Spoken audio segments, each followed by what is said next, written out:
When the world was young, the two Byama brothers, they went with their two sons, the Wiaruimbra, to go hunting. And they left their camp, they left their wives, and they went into the mountains, and there on a rocky ledge, they laid the two baby boys, the Wiaruimbra. And the Byama brothers, they went hunting with their spears. But they had an enemy, and his name was Thurkuk. And Thurkuk watched from a distant mountain. And when he saw that the Wiaruimbra were left alone, he sent his wild dogs. And the wild dogs raced across the plains and up onto the mountain, and to that place, that rocky ledge.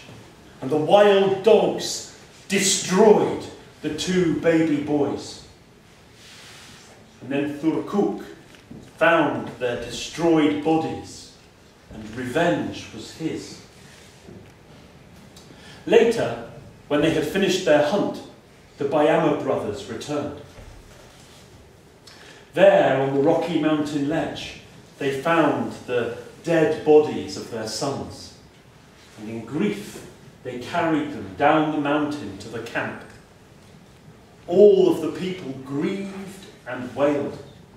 Nobody cried more than the mothers of the Wiaruimbra. They wept and wailed and cried through the long night around the fire. And the next day they continued to cry.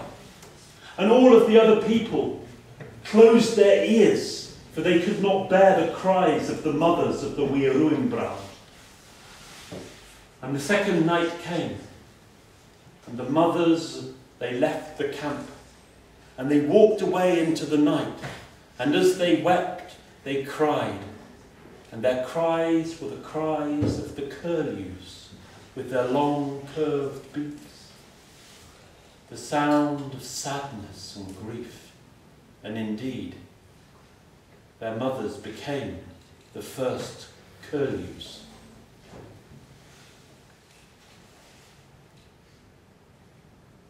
Now, the Byama brothers had lost their sons. They had lost their wives. They wanted revenge. How can we kill Thurkuk, who has taken all of this from us? And the elder brother said, "Watch me." And he wrapped a piece of skin around his middle, and he began a slow dance.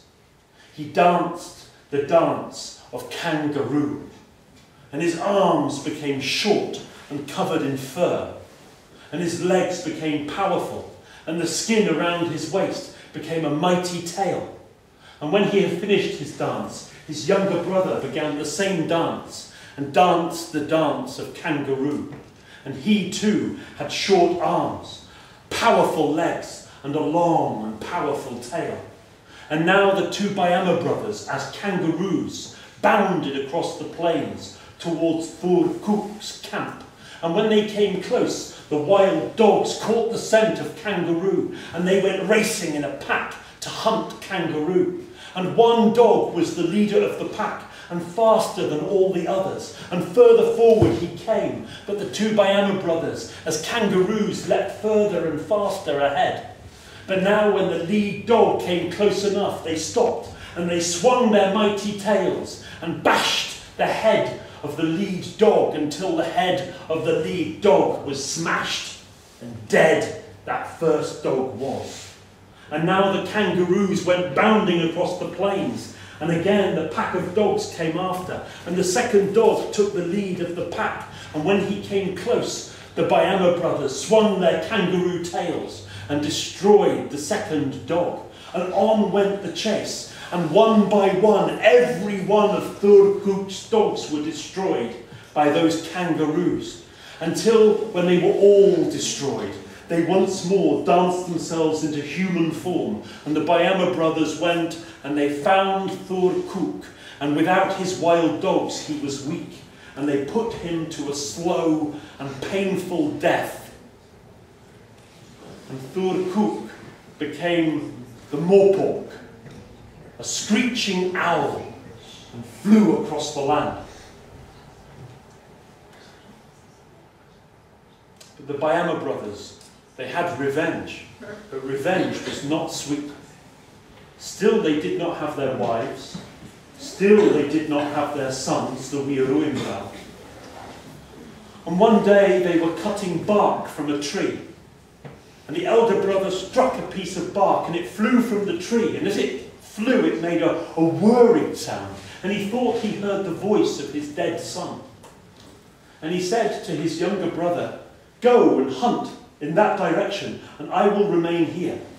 And while his younger brother had gone, he cut with his stone axe into the tree until he had made a piece of wood. And he threw the piece of wood, and as it spun through the air, it made the same whirring sound, and he heard the voice of his son. And he cut a piece of wood carefully and shaped it so it was flat. And he made a hole in one end and tied a length of leather through that hole. And now he spun above his head. And that was the sound of the Wiaruimbral.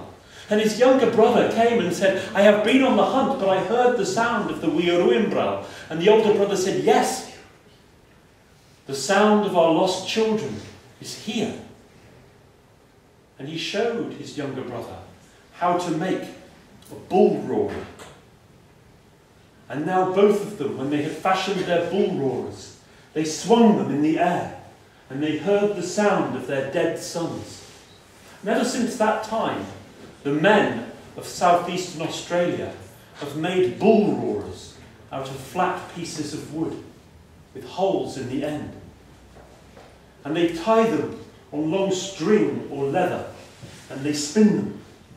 And when they hear the sound, they remember the voices of the ancestors,